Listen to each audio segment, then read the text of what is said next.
Laverne here, and thank you for joining me. May this video be a blessing to you, and may it honor and glorify God and His kingdom.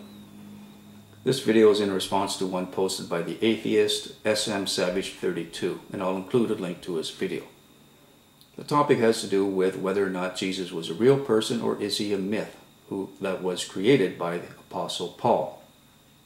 According to Scott, Christianity actually did not begin until Apostle Paul came on the scene, and that it is through Apostle Paul that Christianity was actually born, that there was no actual Christ, no Jesus prior to this. Well, there are so many flaws with his video. I don't know whether I should be laughing or crying. And I'm going to touch on as many of those flaws, problems with his video as I can. Now, the first thing I'd like to talk about is the fact that he does not provide any sources for his information, for things that he calls facts. You would think if something is a fact, you would be able to provide the source for that information. Now, I asked him in 2 separate comments to provide this information. As well, another person that I believe, if memory serves me, that they were an atheist, and they also asked for this information. Yet several days later, Scott has refused to provide anything within his description box as to where he's getting his information. I think this is very telling, and I think it's something that more people must demand of people when they are making these kinds of videos, claiming things to be fact when they are not. Now, one of his main issues has to do with the writings that are found in the New Testament and when we know that they were actually written. According to him, the fact that the earliest writings are that of Paul and we don't see them come on the scene until around 49 AD, this is a real problem. But let's look at this. Is this a real problem, or is this something we would expect to see? The majority of the writings in the New Testament are actually letters to established churches. Well, these churches didn't become established until decades after the birth of the church. Therefore, those writings would be dated, after 50 AD. Jesus was crucified 30 AD. So just 2 decades later, there wasn't that much time for these churches to grow. But once they grew to a certain stage, then there were these letters, this correspondence between different churches and the different elders. Also consider that the Hebrews were a culture that spread most of their things, their traditions and teachings orally. And that's exactly what we would expect with the early Christians. Also, the early Christians believed they were living in the time when Jesus would be returning. They thought it was in their lifetime that they would see the second coming of Christ. And so there wasn't a need or a reason to write a lot about Christ. This is why they just pass things on orally. Now, also look at Paul. He wrote half of the New Testament, close to half of the New Testament. And since most of the New Testament is letters to churches, established churches, we would expect to see Paul being have some of the earliest writings. Now, looking at the Gospels, 2 of the Gospels are written by apostles who actually lived with Christ. The other 2, we really don't know if they did live at the time of Christ or if they are disciples of apostles. When we look at Luke and Mark, we don't know for certain whether they actually knew Jesus and walked with Jesus or not. There's speculation, but we don't know for certain. So it would make sense then that these 2 Gospels were written later on. And then even looking at the 2 that were written by apostles, it makes sense that they would write about Christ like this later on in their life, after they lived a bit, established churches and so on, and then they felt the need that, okay, Jesus may not be coming back right away. We need to establish these writings and teachings to pass them on to future generations. So I would ask God, and anyone else who believes like he does, why is it that you think you would expect to find writings 1 or 2 or 3 years after the birth of the church, after the crucifixion? Why would you expect to find writings that early about the life and times of Christ? So this idea that because we don't have these writings, therefore Jesus must be a myth is foolish. Also consider that we actually do have a lot of other writings. The canon, the Bible that we have today, it only includes a portion of what was written about Christ. And so when we look at these things, it just blows this reasoning of Scott's out of the water. It just makes no sense whatsoever. Now I'd like to look at his issue with the 2 stories of the birth of Christ. He tells us that they contradict one another, that when we look at the evidence in the stories, they give us 2 different dates for the birth of Christ. Well, this just shows Scott has not done his research. If he did, he would know that the 2 dates actually do line up. Now, in the story of Matthew, we are told that King Herod was still alive. And we know that King Herod died around 4 BC. Therefore, Jesus had to have been born before 4 BC. In the story of Luke, we are given other bits of information. So I'm going to read from Luke chapter 2, verse 1. And I'm reading from the New Living Translation. And the reason is because the King James Bible actually talks about taxes being collected rather than a census being taken. And I believe most scholars accept that the proper translation is that there was this census being taken. So, verse 1. At that time, the Roman Emperor Augustus decreed that a census should be taken throughout the Roman Empire. This was the first census taken when Quirinius was governor of Syria. Now I'm going to read from Acts, chapter 5, verse 37.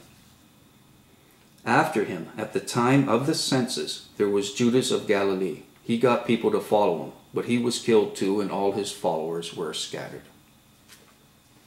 So what we have is Luke, who wrote both of these books. He wrote the book of Acts, and he wrote the Gospel of Luke. And he's talking about census, a census in both of these books. But in Luke, he describes it as being the first census. Well, we know that the census were taken every 14 years. The reason is because people were not taxed until they turned 14. And so they took these census in order that they would ensure that they were collecting the maximum that was allotted to the government. Now, if 6 AD was the first census, there could not have been a second one meeting this criteria because Augustus died around 14 AD. Therefore, when Luke is talking about this criteria being met, that we have Augustus being emperor and Quirinius being in Syria, the first census had to take place before 6 AD. Now we know in 6 AD that is when there was a rebellion held by Judas, that he was this ringleader, and that this rebellion was squashed. We know that is 6 AD. So now we go back 14 years from 6 AD. That takes us to approximately 8 BC. We also know that a census took somewhere between 2 and 3 years to complete, just because of the vast landscape and the number of people and so on. So we know that this census, this first census, was sometime between 8 BC and 5 BC. And that is in between this period when Jesus was born. We also know that King Herod was still alive at this time. Now, the problem with Scott is that his shoddy research shows that there was only one census where Augustus was emperor and Quirinius was in Syria. But we have evidence today that shows us that he was actually in Syria on both occasions. Therefore, the 2 stories found in Scripture actually do line up, not only with each other, but also with outside source supporting information. So, the reasons that he's giving for Jesus being a myth, it's In one instance, it's foolhardy. In the other, it's just shoddy research. Now, he also talks in this video that there's not very much outside information to support Scripture. The problem is that with most non-believers, they will not look at Christian writings and consider what's written by Christians as to be authoritative, as to be something that we can accept as evidence. But when it comes to outside source information, when it comes to secular writing, they'll take anything and everything and accept it as truth and evidence. And this is just foolhardy on the part of anyone that is seeking to know the truth. If you are honestly looking for truth, you will apply the same rules, whether it's a Christian writing of something or someone in the secular world writing of something. It doesn't make sense to apply one set of rules to one writer and another set to someone else. Now I'd like to talk about the Star of Bethlehem, for this is another issue of Scott. He tells us that there is no outside information. We don't have anyone corroborating that there was anything that took place in the sky that would have looked like a star that is talked about in Scripture. Well, that's not true either. And I'm going to provide a couple different sites that talk about things that were taking place, that were observed, that could have been construed as a star. But I'd also like to present another option as well, that perhaps is not actually talking about a star that we would have seen in the solar system, but that it's actually talking about an angel. Now, to support this idea, I'm going to read from Luke chapter 2, verse 8. It reads, "That night there were shepherds staying in the fields nearby, guarding their flocks of sheep. Suddenly an angel of the Lord appeared among them, and the radiance of the Lord's glory surrounded them." It's describing the angels here as having this radiance and the glory of God, and it's just shining. Verse 13, "Suddenly the angel was joined by a vast host of others, the armies of heaven, praising God." Now I'm going to go back to Matthew, the other story. Verse 9. "After this interview, the wise men went their way, and the star they had seen in the east guided them to Bethlehem. It went ahead of them and stopped over the place where the child was." This doesn't sound like it's describing an actual star in the sky, but rather an angel. And there are instances in Scripture where it does describe angels as being stars. We have the story of the dragon and its tail pulling down a third of the stars. Well, it's not talking about actual stars, but rather angels, the fallen angels who rebelled against God. And the dragon is Satan. In the book of Job, it describes the angels as being morning stars. I'd also like to read from Numbers chapter 24, verse 17. It reads, and it's prophesying about the Messiah here. "I see him, but not here and now. I perceive him, but far in the distant future. A star will rise from Jacob, a scepter will emerge from Israel." So when it's talking about a star that will rise from Jacob, it's not talking about a star in the sky. It's describing the Messiah as a star. And then in Matthew, it talks about the star of the Messiah. So it's very possible that a lot of people have misinterpreted this star as being something in the sky, when in fact it is describing an angel. It's an angel that these wise men seen and that guided them. Now, it's very possible as well that they were reading the stars, and that when the stars were aligned in a certain way, they knew that this was the time for the birth of Christ. But then at another point, when it's describing the star, it's talking about an angel that guided them. All right, I'm sure I must be close to the time limit. I wish I had more time for this. But as always, I look forward to comments and messages. Until next time, peace and blessings.